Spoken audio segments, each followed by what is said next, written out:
Mirë se erdhe në botën ku askush nuk është i pafajshëm. Sekrete shqiptare, vendi ku rrëfimet më të thella, më të ndaluara dhe më të pathëna të shqiptarëve marrin zë. Na bëni subscribe për histori të ndryshme.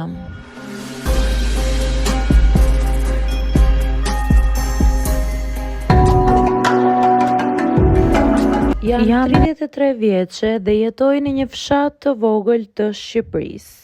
Nuk është një vend shumë i madh, por është i qetë me shtëpi të shpërndara mes kopshteve dhe me ara që shtrihen përreth deri në kodrat e buta. Këtu njerëzit njihen pothuajse të gjithë me njëri tjetrin dhe çdo histori përhapet shumë shpejt. Unë jam rritur në këtë fshat dhe jam mësuar me jetën e tij. Mëngjeset e hershme, erën e tokës, pas shiut, zhurmën e traktorëve që kalojnë nëpër rrugët e ngushta dhe bisedat e gjata në hijen e ndonjë peme gjatë verës. Prej disa vitesh merrem vetë me tokën e familjes. Kur babai im u plak dhe nuk mundi më të punonte si më parë, dikush duhej të kujdesej për arën. Në fillim menduam ta jepnim me qira, por mua më vinte keq ta shija tokën që kishte punuar familja ime për vite me radhë në duart e dikujt tjetër. Kështu vendosa ta provoj vetë. Nuk ishte e lehtë në fillim. Puna e tokës kërkon forcë dhe durim. Ka ditë kur dielli është i fortë dhe djersa të shkon në sy. Ka ditë kur shiu prish gjithë planin që ti kishe bërë. Por ka edhe diçka shumë të bukur në këtë punë. Kur e shet tokën të gjallërohet, kur mbjell diçka dhe pas disa javësh fillon të shfaqen gjethet e para, ndjen një lloj kënaqësie që është e vështirë ta përshkruash. Unë zakonisht zgjohem herët, para se dielli të bëhet shumë i fortë, marr veglat dhe dal në arë.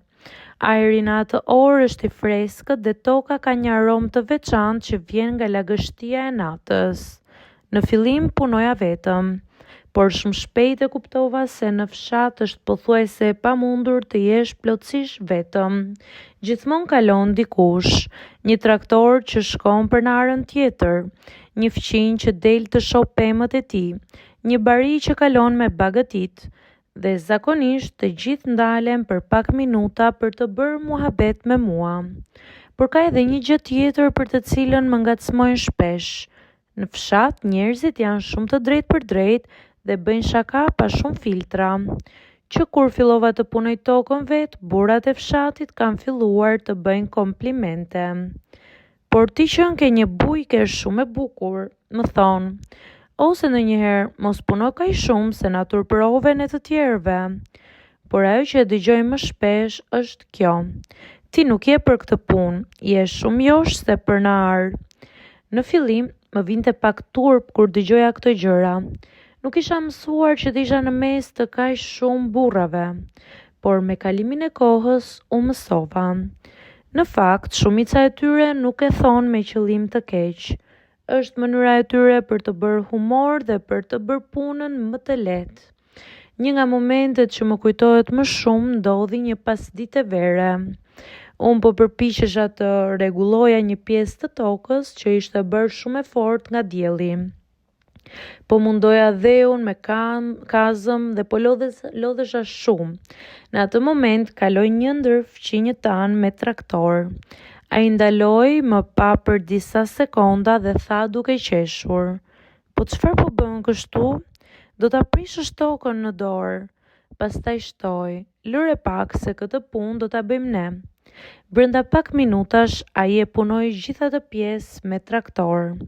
Ndërsa po largohej bërtiti nga larg: mos puno shumë se po na shpërqendron gjithë fshatin.